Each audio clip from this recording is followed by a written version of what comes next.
É, galera, estamos nos aproximando do trailer do Superman e os insiders estão se matando, estão numa guerra. Um dizendo uma coisa, um segundo insider falando uma outra coisa, um apontando o dedo pro outro. E atenção, porque isso pode ser um spoiler pesado e que envolve o cameo de um ator famoso para um certo personagem importante na mitologia do Superman. Se vocês não querem esse spoiler, cuidado. E no meio dessa guerra de insider, vem a informação de que Bradley Cooper vai ser Jor-El. Vamos contar certinho toda essa história, porque também envolve testes de audiência do Superman, que é onde que as informações ficam mais conflituosas. Além disso, aquele rumor envolvendo o Peter Safran de virar CEO da Warner continua a repercutir em Hollywood. Tem também uma nova personagem confirmada na série do Pacificador e declarações sobre a série dos Lanternas ser ficção científica ou não. Muito bem, tem muito assunto no vídeo de hoje, roda a abertura e vamos lá!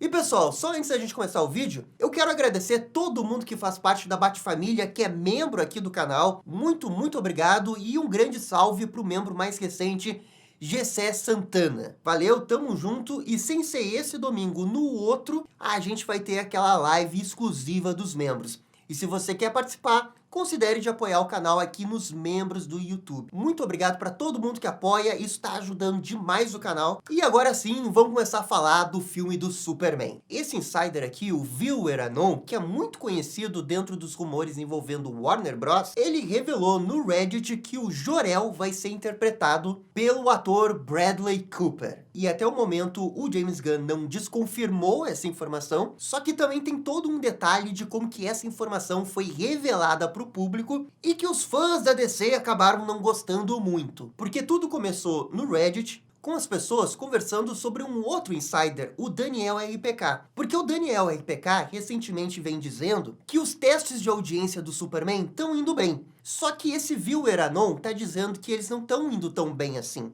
E isso criou esse conflito de informação de quem que tá certo e quem que tá errado. No Reddit, foram cobrar esse Viewer Anon, porque ele responde lá no Reddit, e ficaram falando que esse Viewer Anon é um mentiroso, que tá sempre dando informação errada, e esse Viewer Anon meio que se irritou, e para provar que ele tá certo, ele deu uma informação que ninguém mais sabia, que é esse negócio do Bradley Cooper. Mas aí veio um terceiro insider, o Jeff Sneider. E o Jeff Sneider disse que ele já sabia que o Bradley Cooper seria o Jor-El. Só que ele não revelou tal informação porque ele não queria estragar a surpresa de um cameo do Superman. E se vocês acham que a guerra dos insiders parou por aí, não. Porque quando o Jeff Sneider provocou o Viewer Anon, porque o Jeff Sneider também é no alto da sua arrogância, né? Ele acha que só ele é o profissional. O Viewer Anon respondeu no Twitter, o Jeff Sneider, dizendo que o Jeff Sneider só sabia essa informação porque contatos do Viewer Anon, que são amigos, passaram por ele, e aí sim que, através de contatos mútuos, que ele conseguiu. Mas que talvez numa próxima não vai ser assim tão fácil para ele conseguir tal furo. Ou seja, tá instaurada a guerra de insider aí por causa do filme do Superman. Olha, desde o início, esse filme do Superman, ele vem causando um estresse aí com os insiders, porque o James Gunn gosta de desmentir insiders, sabe? Não é de hoje que os insiders estão implicando com esse filme. Só que no meio de pessoas chateadas com James Gunn, chateadas com esse filme do Superman, tem muito insider que tem informação quente. É só que a gente, no meio dessa guerra de insider, fica difícil de entender quem que tá falando a verdade ou quem tá falando uma mentira para prejudicar o filme. Nesse ponto, eu acredito que essa informação do Viewer Anon, de que o Jor-El vai ser o Bradley Cooper, esteja correta. Porque ele falou no calor do momento para provar que não estava mentindo. Sabe aquela pessoa que tá frustrada, tá cansada, não aguenta mais discutir, ele vai e joga uma informação que só ele pode ter, aquela que ninguém vai questionar daqui para frente que ele tá mentindo ou não? Acho que ele fez mais ou menos isso. E aí você pode questionar se ele deveria ter revelado essa informação ou não. Afinal, ele está falando de um cameo que aparece no filme. O Viewer Anon até veio se defender dizendo que soltou essa informação, mas que também não é um grande spoiler do filme, porque o Jor-El aparece bem no início do filme. E a participação do Jor-El realmente deve ser isso daí.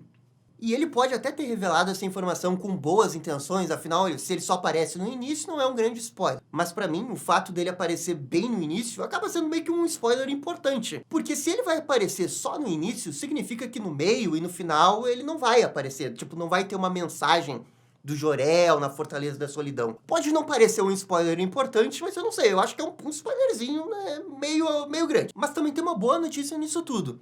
Se o Jor-El só vai aparecer no início, isso significa que ele não vai ser o vilão, e aquelas pessoas com muito medo de que o Jor-El fosse ser um Senhor Oz, lá nas HQs do Superman, vocês lembram, né? Quando inventaram no Rebirth que o Jor-El era o Senhor Oz e tinha sido levado pra Terra pelo Dr. Manhattan, tinha toda uma subtrama lá pra deixar ele meio vilão. Então, de boas, isso não vai acontecer no filme do Superman. Mas quem realmente acreditava que isso fosse acontecer, que o James Gunn iria fazer isso, é maluquice, né? Nunca que eles iriam fazer isso, nunca. Agora tem um outro ponto importante dessa guerra dos insiders, que é a questão dos testes de audiência. É um falando que foi bem, outro falando que foi mal, e aí os fãs da DC, obviamente, não gostam de escutar o rumor de que os testes de audiência estão indo mal. Porque assim, ó, vamos combinar, né? Mesmo que o teste de audiência tenha sido ruim, nunca queriam dar essa informação a público. Imagina ao perguntarem pro James Gunn: ô James Gunn, como é que foi o teste de audiência? Foi ruim? Aí o James Gunn responde: sim, foi péssimo, ninguém gostou do filme.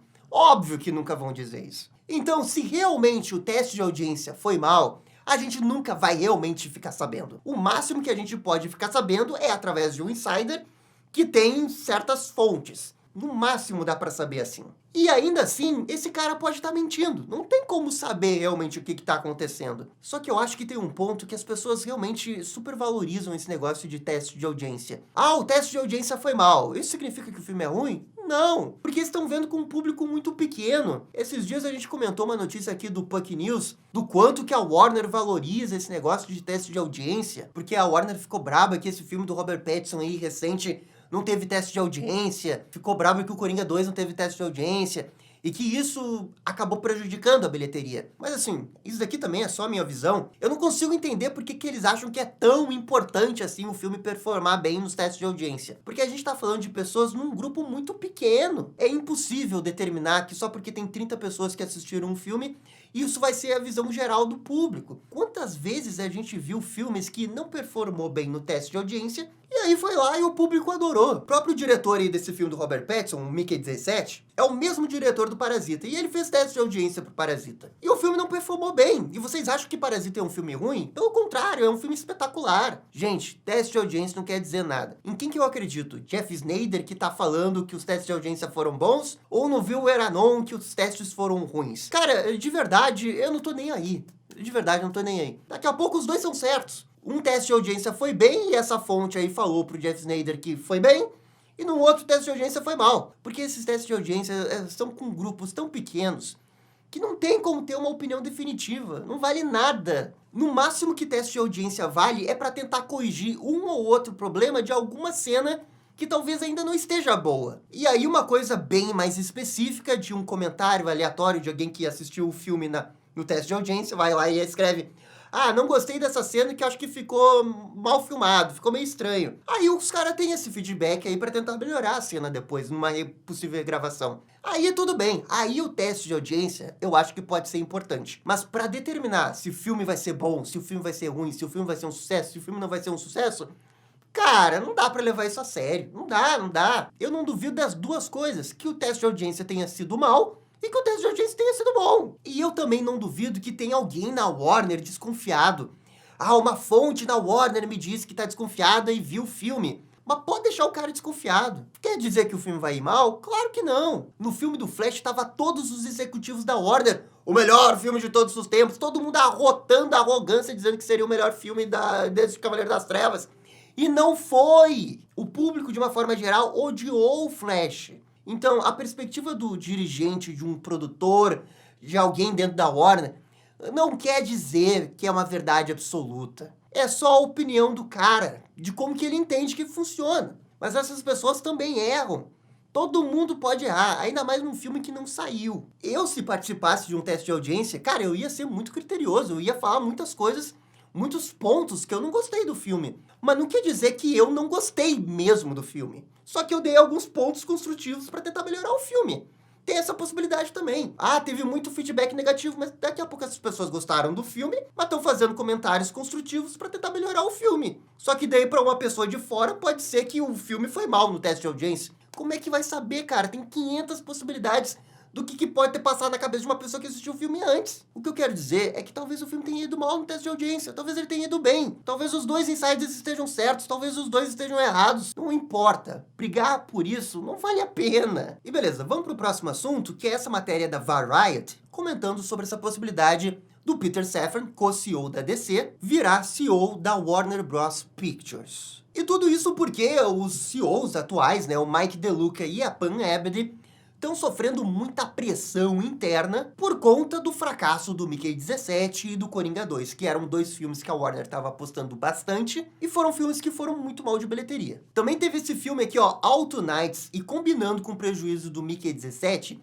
chega a tipo 110 milhões de prejuízo para esses dois filmes que eles estavam apostando bastante. E a gente já comentou no outro vídeo da matéria da Puck News que o ano de lançamento da Warner não é muito bom. Na verdade, é um ano preocupante. Eles não têm grandes filmes. E tem alguns filmes como esse da noiva do Frankenstein, que eles deram tipo 100 milhões de dólares, e tem muitos filmes nesse calibre aí, que são tipo 50, 100 milhões, e que a perspectiva de bilheteria tá muito pequena. É por isso que a Warner tá dependendo 100% em Minecraft e Superman.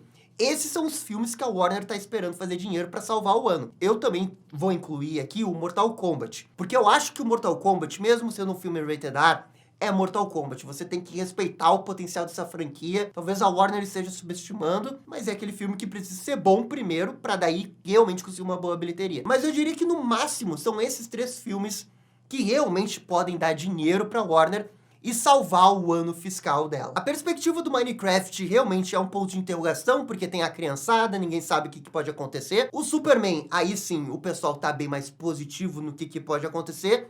É no Superman que eles detêm a grande esperança de bilheteria no ano, o que é muito engraçado, porque o Superman é o símbolo da esperança e virou o símbolo da esperança da Warner também. Mas fora isso, o artigo também não tá dizendo nada novo, nada que a gente já não sabia por causa da matéria da Puck News. Esse é o rumor que Hollywood tá discutindo. Se pintar essa proposta pro Peter Safran, eu acho muito, muito difícil que ele não aceite. Porque aí a gente tá falando de ser CEO de um dos maiores estúdios de Hollywood. Ah, mas ele já é CEO da DC. DC, Warner Bros. Se hipoteticamente eu fosse co-CEO da DC, eu provavelmente não queria abrir mão desse cargo pelo meu amor à DC. Mas essas pessoas aí não estão nem aí, elas não amam a DC. Talvez o James Gunn ame a DC. O James Gunn provavelmente não queria abrir mão. Mas o Peter Safran, convenhamos, né? Convenhamos que ele iria abrir, né? Ele iria abrir mão. Até porque na vida dele de produtor, ele sempre fez vários filmes, não foi só filmes de super-heróis. E um convite de ser CEO da Warner, não é uma coisa que você recebe todo dia, né? Você aceita, é uma coisa irrecusável, é praticamente irrecusável. O problema disso tudo é se ele aceita e a DC como é que fica. Na minha opinião, eles teriam que procurar um substituto. Não dá pro James Gunn assumir todas essas funções do Peter Safran. É loucura. Ele já faz um monte de coisa ao mesmo tempo, vai fazer essas partes administrativas que deve ser muito chata? Duvido. E aí teria que achar alguém. Quem? E é boa sorte para quem for procurar. Uma coisa muito específica. Eu só ia ficar preocupado com esse rumor se fosse algo do tipo, estão querendo tirar o James Gunn da DC. Aí eu ia ficar preocupado. Porque se sai o James Gunn da DC, para tudo, né? Aí muda tudo, muda tudo. Não há hipóteses da DC ficar sem o James Gunn. Nesse momento não tem como. A DC não está preparada para ficar sem o James Gunn e nem o James Gunn está preparado para ficar sem a DC. Esse seria o rumor realmente alarmante de ficar preocupado. O Peter Safran é um rumor que você fica um pouquinho preocupado, porque ele me parece ser substituível. Ao mesmo tempo que ele me parece substituível, ele também é uma pessoa que faz muitas coisas no bastidor. E talvez ele seja difícil de substituir. Esse é o meu ponto, porque ele é uma peça invisível. Ele é um CEO invisível. Mas eu também não gostaria de perder o Peter Safran. Não é porque ele é substituível que eu acho ele horroroso. Pelo contrário, eu acho que ele é extremamente útil na DC. Eu acho que ele faz uma baita equipe com o James Gunn. É uma baita dobradinha. Essa jogada do Zaslav, de colocar os dois ali, foi genial, foi genial. Seu Zaslav de vez em quando acerta. Mas assim, ó, se existe realmente a possibilidade dele ser CEO da Warner Bros. Pictures, eu não vou ficar secando que esse convite não venha. Porque eu quero que o cara seja feliz, sabe? Eu não quero que ele fique preso num lugar. E na minha opinião, para aquelas pessoas que não amam a DC de paixão lá desde criança, provavelmente essa pessoa vai enxergar um convite da Warner como um upgrade de carreira. 99% das pessoas achariam que é um upgrade. Um upgrade irrecusável. Aquele 1% iria recusar porque ama DC, é a vida da pessoa, ama quadrinhos, ama cultura pop de uma forma geral. Essa pessoa não iria. Essa pessoa, eu espero que seja James Gunn. Mas eu também acho que tá tudo muito cedo, assim. Esse nome acabou de ser ventilado. Se eles forem trocar, cara, eu acho que vão trocar no final do ano, sabe? Não agora, impossível agora. Não dá pra cravar que isso realmente vai acontecer, mas que eles estão discutindo o Peter Safran, eu acho que eles estão. Eles estão. Beleza, vamos seguir pro próximo assunto, que é Lanternas. A série dos Lanternas, que tá sempre com muita polêmica, porque parece meio realista. E essa preocupação aí que tem nas redes sociais, ela acaba chegando nas pessoas envolvidas na produção da série. E isso geralmente acontece através de uma entrevista. Agora a Collider entrevistou o James Hewes, que é o diretor da série dos Lanternas, ele que tá gravando lá os episódios. E ele falou um pouco sobre esse negócio de não ter muita ficção científica. Ele falou assim, ó, não vai faltar magia da ficção científica, mas ela é feita em um mundo onde você aceita que essas coisas simplesmente são assim. Elas não precisam daquela pitada extra de pó de fada da ficção científica. Funciona dentro de um mundo físico que conhecemos. E aí, essa frase do James, vocês concordam? Ficam com mais medo da declaração? Assim, ó, eu quero entender o que ele tá dizendo. Vai sim ter ficção científica. O problema é como que eles argumentam isso, porque é sempre alguma coisa do tipo, é como nas HQs, mas tem um pezinho no chão. Parece que é sempre essa frase. E é isso que me deixa com um pouco de medo. O ponto todo é que o pitch do Tom King da série dos Lanternas é uma coisa mais realista mesmo. Uma abordagem realista com os Lanternas Verdes, mas com a magia. O quanto que vai ter a magia nessa história, aí que a gente não sabe. E eu acho que é aí que a galera fica com medo, porque geralmente as histórias dos Lanternas Verdes são essas coisas mais exageradas, espaço, né? Usa o poder da lanterna, a força da vontade. São coisas mais fantasiosas, que vão para um lado mais subjetivo. E por tudo que eles estão falando, a sensação que eu tenho é que a gente vai ver uma história que tem ficção científica, mas que vai ter toda uma alegoria muito forte com a questão política social dos Estados Unidos. É isso que eu estou entendendo nesse momento. Se isso vai ser bom, se isso vai ser ruim, cara, só vendo para ter certeza. Eu espero que eles saibam o que estão fazendo. Tem gente muito competente na produção dessa série. É óbvio que só ter grandes nomes também não garante nada. Mas passa também aquela confiança, aquele respaldo de qualidade que você gostaria de ver de uma série da HBO. E assim, eu já falei isso aqui, não adianta eles ficarem falando. Quanto mais eles falarem que o roteiro é incrível, que a abordagem é diferente, que não sei o quê, que é como nas HQs, mas é diferente das HQs, ninguém vai comprar esse papo. Porque as pessoas estão desconfiadas. As pessoas só vão acreditar se é bom ou ruim quando a série sair. Ou quando sair um trailer e a gente vê eles usando os anéis, e daí os construtos, as lanternas, o uniforme. Bem, aí sim, os alienígenas. Mas enquanto isso, enquanto eles ficarem só no mas eu acho que vai ser muito foda, porque é extraordinário, porque é pés no chão, porque fulano de tal teve essa ideia brilhante, cara, ninguém realmente vai acreditar, não importa quem tá falando isso, porque eles estão vendendo o peixe deles. Eles acreditam no peixe deles. Agora tem o público do outro lado. O público do outro lado que vai dizer se vai comprar ou não essa visão mais pés no chão dos Lanternas Verdes. Até lá, eu entendo completamente a galera dividida. Eu entendo quem tá dividido e eu entendo quem tá empolgado. Porque os nomes realmente dão um respaldo que pode ser muito bom. Mas as declarações dão um certo medinho que pode dar errado. É só isso, não tem como cravar agora o que realmente vai acontecer. Mas essa frase aí do James Hewes não ajuda nem piora, na minha opinião. É só mais uma frase das muitas que estão tentando vender a série como algo super, hiper, mega foda, sabe? E ok, é só que não vai colar comigo. Eu só vou acreditar quando eu realmente ver o negócio ali na minha frente. E temos essa última notícia que envolve um novo personagem na segunda temporada do Pacificador. E que vai ser a Coelha Branca, interpretada pela Bray Noelle. E a querida Bray Noelle realmente é muito bonita. E a Coelha Branca nas HQs já é uma personagem bem desconhecida, que tem um sex appeal muito forte. Aquelas roupas lá é muito forte. Eu até fiquei surpreso porque não é muita cara de Hollywood escalar uma personagem assim que tem um sex appeal tão forte. Vamos ver se a série realmente vai abordar esse sex appeal, porque é a única coisa desse personagem, velho. É a única coisa. Essa personagem tem um sex appeal tão forte que até o Alfred fez comentários da beleza dela. Vamos ver como é que eles vão abordar isso na série. Não faço ideia do que vão fazer com essa personagem. Na minha opinião, ela vai ser só um cameozinho ali pra um episódio e acabou. Mas assim, ela também é uma vilã do Batman. Será que a gente ainda pode ter outras coisas envolvendo vilões do Batman, o universo do Batman? Eu não sei, eu acho que não. Eu acho muita cara do James Gunn escolher uma personagem desconhecida como essa, fazer alguma piadoca com ela, colocar algum arco que ela aprende alguma coisa. E é isso daí, segunda temporada do Pacificador, esse personagem tá lá. Beleza, vamos ver o que acontece, mas ficar empolgado com Coelha Branca não dá, né? Uma personagem aleatória da DC e escolheram, colocaram lá. Claro que é roteiro de James Gunn. Se tem uma personagem desconhecida, ele pega a dedo, ele pode reformular completamente a personagem e fazer uma boa personagem. É o James Gunn, ele sabe o que faz.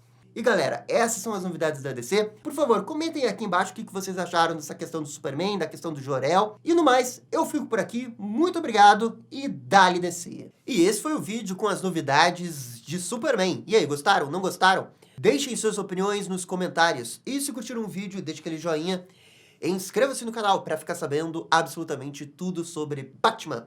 Obrigado, gente, e até a próxima. Tchau, tchau.